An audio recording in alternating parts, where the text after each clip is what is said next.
পারে কি পারে না? তো আমরা তো বাঁচবো 50 থেকে 60, এর বেশি বড় হলে 65, তাই অনেক বেশি। তো সাহাবারা বললেন, হুজুর ওই নবীর উম্মত মুসা নবীর উম্মত 1000 মাস তারা ইবাদত করেছে, আমাদের জীবনে কি এরকম কোনো আমল নাই? আমাদের ভাগ্যে কোন রকম রাত নাই? এই কথাটা যখন বলল, সঙ্গে সঙ্গে আল্লাহ কোরআন নাজিল করলো, ইন্না আনজালনাহু ফি লাইলাতুল কদর। আল্লাহ বলছেন, নবী নিশ্চয়ই আমি পবিত্র লাইলাতুল কদরের রাতে কোরআন নাজিল করেছি। সুবহানাল্লাহ পড়েন। ওয়ামা আদরাকা মা লাইলাতুল কদর। নবী তুমি জানো লাইলাতুল কদরের রাতটা কি, এটার গুরুত্ব কি, ফজিলত কি? নবী পাক সাল্লাল্লাহু আলাইহি সাল্লামের সামনে, সাহাবাদের সামনে নবী বলেন, লাইলাতুল কদরি খায়রুম মিন আলফি শাহর। রমজান শরীফের মাসে বিশ্ব নবী একটা রাত খুব খুঁজতেন ইবাদতের জন্য, ওই রাতটার নাম হলো লাইলাতুল কদর। রমজান মাসের 20টা রোজা হয়ে গেলে 30টা রোজা পর্যন্ত এই 10টি রাত নবীজি মসজিদে থাকতেন। সুবহানাল্লাহ বলেন। আর আমরা শেষের 10টা রাত মার্কেটিং, শপিং, কেনাকাটায় শেষ করতে করতে শেষ 10 রাত জেগে সারা রাত নফল নামাজ পড়তেন। কারণ একটা লাইলাতুল কদরের রাত যদি জীবনে কেউ পেয়ে যায়, একটা রাতের ইবাদত তার 1000 মাস অপেক্ষা উত্তম। জোরে বলুন সুবহানাল্লাহ। নবী বলেছেন, যদি কেউ ঈমানের সঙ্গে সওয়াবের আশায় লাইলাতুল কদরের রাতে নামাজ পড়ে, কোরআন তেলাওয়াত করে, জিকির করে, আল্লাহ তাআলা তার পূর্বের জীবনের গুনাহগুলি maaf করে দেবে। তাহলে এই রাত আমরা খোঁজ করব ইনশাআল্লাহ। রমজানের শেষ 10 রাত যদি সম্ভব না হয়, তাহলে অন্তত 21, 23, 25, 27 আর 29 এই 5টি রাতে আমরা লাইলাতুল কদর তালাশ করব। বলুন ইনশাআল্লাহ, বলেন ইনশাআল্লাহ। এই রাতগুলিতে মসজিদে অবস্থান করব, অথবা তারাবির নামাজ পড়ে নিজ বাসায় ফিরে এসে 2 রাকাত যত বেশি নামাজ পড়া যায়, বেশি করে কোরআন তেলাওয়াত, বেশি করে দুরূদ শরীফ, মাসনুন দোয়া, জিকিরগুলো আমরা আদায় করব। কারণ একটি রাত যদি আল্লাহ সন্তুষ্টির জন্য আমরা জাগতে পারি, আমি ছোট্ট জীবনে 1000 মাসের চাইতে, ইবাদতের চাইতে বেশি নেকি পাবো। সুবহানাল্লাহ বলেন। কেন এই রাতের গুরুত্ব? তার কারণ হলো তানাজ্জালুল মালাইকাতু ওয়ার রূহু ফিহা বিইذনি রাব্বিহিম মিন কুল্লি আমর। আল্লাহ বলছেন, আল্লাহর হুকুমে, আল্লাহর নির্দেশে, আল্লাহর কথায়, আল্লাহর হুকুমে আসমান থেকে জিব্রাইল এবং সমস্ত ফেরেশতারা এই রাতে তারা জমিনে নেমে আসে। সুবহানাল্লাহ বলবেন না? জিব্রাইল এবং ফেরেশতারা নেমে এসে জমিনের মুমিন বান্দাদের জন্য, ঈমানদার বান্দাদের জন্য, বিশেষ করে এই লাইলাতুল কদরের রাতে যারা ইবাদত করছে, কোরআন পড়ছে, নামাজ পড়ছে, দোয়া চাইছে, সিজদায় পড়ে আছে, আল্লাহর ফেরেশতারা লাইলাতুল কদরের ইবাদতকারী বান্দাদের জন্য ক্ষমা প্রার্থনা করে। আল্লাহর নবী বলেন, এই ফেরেশতারা কতক্ষণ থাকে? সালামুন হিয়া হাত্তা মাতলাইল জোহর, ফজর পর্যন্ত ফেরেশতারা থাকে। ফেরেশতারা নাজিল হয় রাতে আর থাকে ফজর পর্যন্ত। এই ফেরেশতারা কয়েকটা জায়গায় যায় না, মদের আড্ডায়, জেনার আড্ডায়, গান বাজনা যেখানে হয়, নাপাক অবস্থায় যেখানে লোক শুয়ে থাকে, যেখানে আল্লাহর সঙ্গে শিরিক করা হয়, যেখানে পরিবেশটা নোংরা, সেই জায়গাগুলি ছাড়া আল্লাহর ফেরেশতারা পৃথিবীর সব জমিনে ছড়িয়ে পড়ে। আর যে বান্দাগুলো এই লাইলাতুল কদরের পবিত্র রাতে সিজদায় পড়ে যায়, ফেরেশতারা ফজরের সময় আল্লাহর কাছে গিয়ে বলে, আল্লাহ আমি জমিনে দেখে এসেছি অমুক জায়গার, হুগলি জেলার ওই এলাকার ওই ব্যক্তিটা সিজদায় পড়েছিল, আমি ফেরেশতা তার জন্য দোয়া করে, তার জন্য ক্ষমা প্রার্থনা করেছি, আল্লাহ আপনি অমুক বান্দাকে ক্ষমা করে দিন। তাহলে সেই একটা রাত আমরা জাগবো ইনশাআল্লাহ। বলি ইনশাআল্লাহ। আমরা অনেকে মনে করি লাইলাতুল কদর মানে 27 রাত, মনে করি কি করি না? হ্যাঁ, এটা হতে পারে, পারহ্যাপস, সম্ভবত হতে পারে, কিন্তু শিওরলি না। এটা শিওর না যে একদম 27 রাত। নবী 10টা রাত জাগবেন, চেষ্টা করব 10 রাত। যদি সম্ভব না হয় রমজানের শেষ বিজোড় 5, 21, 23, 25, 27, 29 এই 5টা রাতে আমরা ইবাদত করব। একেবারে যদি সম্ভব না হয় অন্তত 27 রাত ইনশাআল্লাহ বলেন। লাইলাতুল কদরের রাতের কিছু নিদর্শন তাফসিরে ইবনে কাসিরে লেখা আছে। কি করে বুঝবেন লাইলাতুল কদর রাত? নবী সাল্লাল্লাহু আলাইহি ওয়াসাল্লাম বলেছেন, সাহাবায়ে কেরামদের বর্ণনা, সেই রাতটা খুব ঝলমলে রাত হবে, খুব একটা গরম নয়, খুব একটা শীতল নয়। আর সকাল বেলা যখন সূর্য উদয় হবে, একদম পরিষ্কার আলোর প্রখর ছাড়া, প্রচন্ড উত্তাপ ছাড়া সূর্যটা সুন্দরভাবে উদয় হবে। মানুষ সেই রাত্রে ইবাদত করে একটা আলাদা ফিলিংস মানুষের মধ্যে চলে আসবে। এই রাতটাই হলো লাইলাতুল কদরের রাত। তবে এটা নির্দিষ্ট 21 বা 23 বলা নাই, তাই এটা খুঁজতে বলেছে। আমরা রমজানে তালাশ করব ইনশাআল্লাহ বলেন, বলেন ইনশাআল্লাহ। রমজানে 30টা তারাবি কোরআন মসজিদে শুনবেন, 5 ওয়াক্ত নামাজ পড়বেন। আপনার স্ত্রী, আপনার মেয়ে, আপনার মা সবাইকে আপনি রমজান মাসে সঠিকভাবে রোজা, সাহারি, তারাবি, ইফতার এগুলো করার জন্য তাদের কথা বলবেন, বলুন ইনশাআল্লাহ। কোন সুস্থ মানুষের জন্য রোজা ছাড় নাই। সুস্থ সবল পুরুষ এবং নারী সবার উপরে রমজানের রোজা রাখা ফরজ। কথা মনে থাকবে ইনশাআল্লাহ।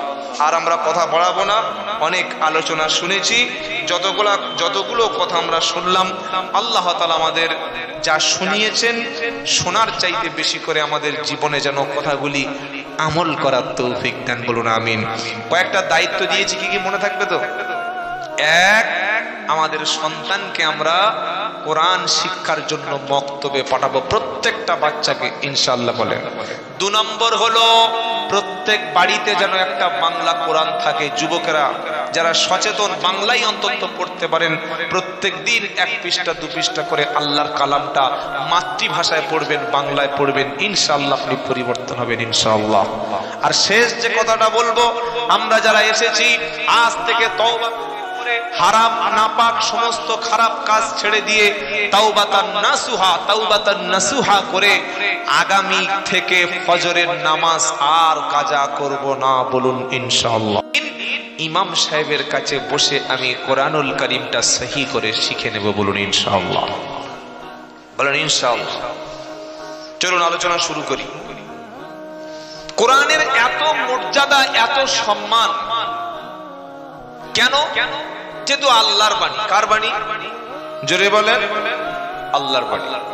আর সামনে যে রমজান মাস আসছে, এর সম্মানটা বেশি না কম? এর সম্মানটা বেশি। রমজানের সম্মানটা কি? কথা বলে না। অ্যাটেনশন প্লিজ, আমার দিকে খেয়াল করুন, খুব ভালো করে মনে রাখুন। কেন বেশি? তো কোরআন শোনাচ্ছে, শাহরু রমাদানাল্লাযী উনজিলা ফীহিল কুরআন।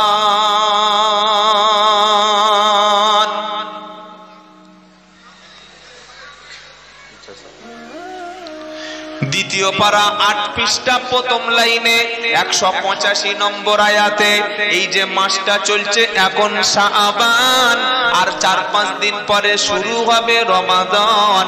এখন 70 রাকাত নফলে যে নেকি পাবে, রমজান মাসে 1 রাকাত নফলে শাবান মাসের 70-এর নেকি পাবে। এখন 70 বার সেজদা দিলে আল্লাহ যতটুকু খুশি হবে, রাজি হবে। আর রমজান মাসে একটা সেজদা দিলে আল্লাহ তার চাইতে বেশি রাজি হবে। এখন যদি 70 টাকা সাদকা করি, আমার আল্লাহর কাছে যতটা পুরস্কার পাওয়া যাবে, রমজান মাসে 1 টাকা সাদকাতে তার চাইতে বেশি নেকি পাওয়া যাবে। জিজ্ঞাসা করলাম, আল্লাহ রমজান মাসে এত বিশাল অফার কেন, এত সুযোগ কেন, এত ফাজাইল কেন, ফজিলত কেন? তো আল্লাহ বলছে জানার জন্য তাহলে কোরআন খোলো। সূরা বাকারার 185 নম্বর আয়াত আয়াত খালি মনে রাখুন, শাহরু রমাদানাল্লাযী উনজিলা ফীহিল কুরআন হুদাল লিন-নাসি ওয়া বাইয়িনাতিন মিনাল হুদা ওয়াল ফুরকান। বাংলা যেমন 12টি মাস আছে, ইংরেজিতে 12টি মাস যেমন আছে, আরবিতে তেমন 12টি মাস আছে। আরবি মাসের শুরু হয় মুহররম দিয়ে আর শেষ হয় কি দিয়ে? কনফিউশন হয়ে গেছে, কি বলি, ভুল বললে নাম্বার কাটার কোনো গল্প নাই, যা মাথা আছে বলে দেন। মুহররম দিয়ে শুরু হয় আর শেষ হয় কি দিয়ে? কে বলবে? ইউ আর রং, হলো না ভাই। ইয়েস, জিলহজ দিয়ে শেষ হয়। কি দিয়ে? জোরে বলেন। মুহররম, সফর, রবিউল আউয়াল, রবিউস সানি, জামাদিউল আউয়াল, জামাদিউস সানি, রজব, শাবান, রমাদান, শাওয়াল, জিলকদ এবং জিলহজ। মুসলমানের ছেলে আরবি মাসের নামটা মুখের কাছে আটকে গেল, কি বলে দাবি করব ভেবে বলো। রমজান আরবি মাস শুরু হলো মুহররম দিয়ে আর শেষ হলো হজের মাস জিলহজ দিয়ে। রমজান মাসটা আল্লাহ বেছে নিল, 11 মাসকে মাইনাস করে রমজানকে বেছে আল্লাহ সবচাইতে বেশি ফজিলত দিয়ে দিল। এটার কারণ হলো যে, আবার বলছি, শাহরু রমাদানাল্লাযী উনজিলা ফীহিল কুরআন। যেহেতু এই মাসের মধ্যে আমার আল্লাহ কোরআন পাঠিয়েছে, এটা কোরআন নাজিলের মাস, কোরআন আসার মাস। শুধুমাত্র কোরআন আসার কারণে 11 মাসের চাইতে সবচাইতে বেশি মর্যাদা কোরআনুল কারীম নাজিল হওয়ার কারণে রমাদানকে আল্লাহ বেছে নিয়েছে।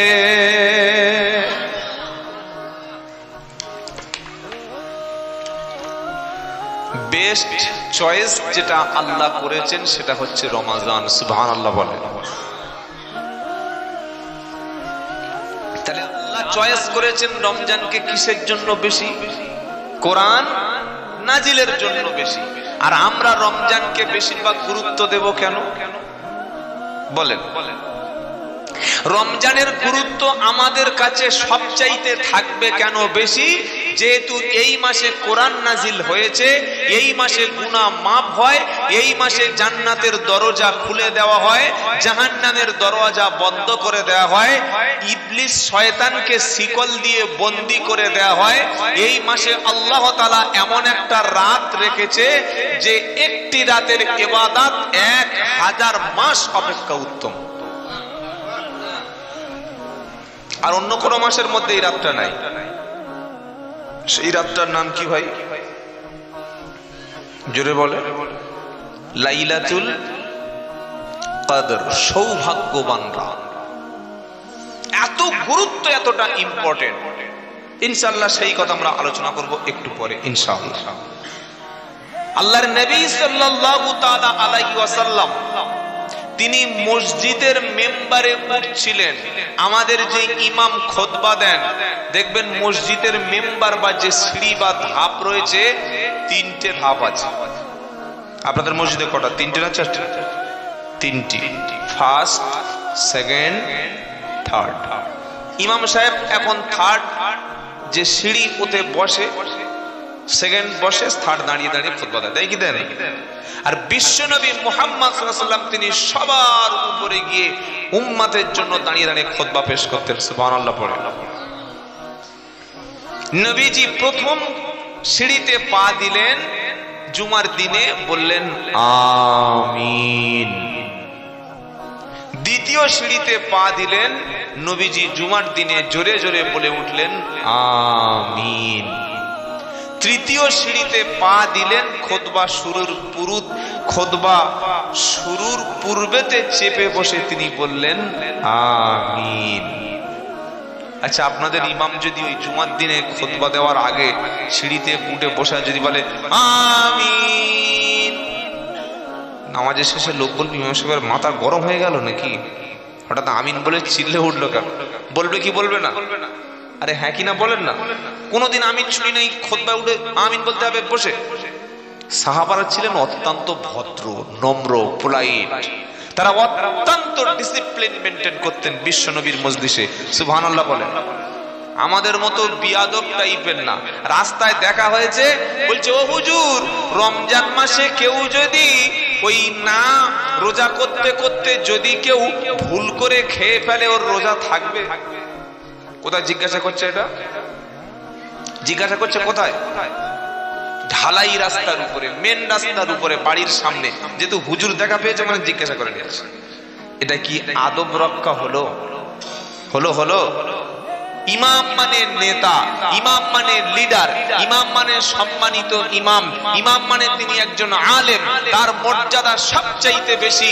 আমরা যখন আলেমদের কিছু জিজ্ঞাসা করব, সম্মানের সঙ্গে প্রশ্ন জানার জন্য ইমামদেরকে জিজ্ঞাসা করব, ঠকানোর জন্য না। কিছু কিছু পাকা মাল আছে, ওরা রমজান মাস আসলে সুদের টাকার সঙ্গে হালাল টাকা দুটো মিক্সড করে আর মসজিদে জাকাত দেবে। কোথায় জাকাত দেবে? ফোন করে বলছে হুজুর মসজিদে জাকাত দেবো। মসজিদে জাকাত দেওয়া যায়? জাকাত তো মসজিদে নেওয়া যায় না, দেওয়া যায় না। জাকাত হলো গরিব, এতিম, মিসকিন, দুস্থ, ফকির, তাদের হক। মসজিদ কমিটি কিংবা মসজিদ কোনোদিন জাকাত নিতে পারে না। আর জাকাত যদি কেউ মসজিদে দেয়, তার হক আদায় হবে না। এটা গরিবের খাত, গরিবের অংশ। তো বলছে হুজুর মসজিদে যদি জাকাত দিই কেমন হয়? রাস্তা দাঁড়িয়ে জিজ্ঞাসা করছে, এটা উচিত না। আমরা যখন জিজ্ঞাসা করব কোনো আলেমকে, সম্মানের সঙ্গে বলেন ইনশাআল্লাহ। সাহাবারা নামাজ কমপ্লিট করার পরে বিশ্ব নবীকে জিজ্ঞাসা করলেন, নবী আপনি কখনো জুমার দিনে খুতবা শুরুর পূর্বেতে এইভাবে সিঁড়ির উপর পা রেখে পরপর তিনবার তো কখনো আমিন বলেন না, আজকের এমন ভাবে কেন আমিন বললেন? আমার নবী এবার ব্যাখ্যা দিলেন। নবী বললেন, সাহাবা আমি যখন প্রথম সিঁড়িতে পা দিলাম, জিবরাইল এসে আমার কানে কানে বলে গেল, মুহাম্মদ সাল্লাল্লাহু আলাইহি ওয়াসাল্লাম, যে ব্যক্তি বৃদ্ধ পিতামাতা তার জীবনে পেল, আব্বা এবং আম্মাকে পেল, বাবা এবং মাকে পেল, আর দুজনকে পাওয়ার পরে খেদমত করে জান্নাত ওয়াজিব করে নিতে পারল না, সে ব্যক্তি ধ্বংস হয়ে যাক। আমি নবী সঙ্গে সঙ্গে বললাম আমিন। আবার দ্বিতীয় সিঁড়িতে পা দিলাম। জিবরাইল আরেকটা দোয়া করলেন। জিবরাইল চেনেন আপনারা? জিবরাইল চেনেন তো? দেখেন নাই? জিবরাইল দেখেছেন? ফেরেশতাদের দেখা যায় না, তবে ফেরেশতা সবার দেখে। সুবহানাল্লাহ বলেন। দ্বিতীয় সিঁড়িতে পা দিলাম। জিবরাইল বললেন, ইয়া মুহাম্মদ মুস্তাফা সাল্লাল্লাহু আলাইহি ওয়াসাল্লাম, যে ব্যক্তি আপনি নবী, আপনার নামটা শ্রবণ করলো, আপনার নাম শোনার পরে দরুদ শরীফ পড়লো না, সেই ব্যক্তিও ধ্বংস হোক। আমি নবী বললাম, কি বললাম? জোরে বলে আমিন। দুজন ধ্বংস, দুই ক্যাটাগরি ধ্বংস হয়ে গেল, আর একটা ক্যাটাগরি বাকি আছে। কোন ক্যাটাগরি? নবী সাল্লাল্লাহু আলাইহি সাল্লাম বলেন, যে ব্যক্তি রমজান শরীফের মাস পেল, গোটা 30টা রোজা পেল, 30টা সাহরি পেল, ইফতার পেল, তারাবি পেল, সারা দিন সুযোগ পেল, রাতের বেলা সুযোগ পেল, 30টা রোজা পেয়ে রমজান শরীফের মাস জীবনে পেল, গুনাহ মাফ করে নিতে পারলো না, ওই ব্যক্তি ধ্বংস হয়ে যাক। আমি নবী বললাম আমিন।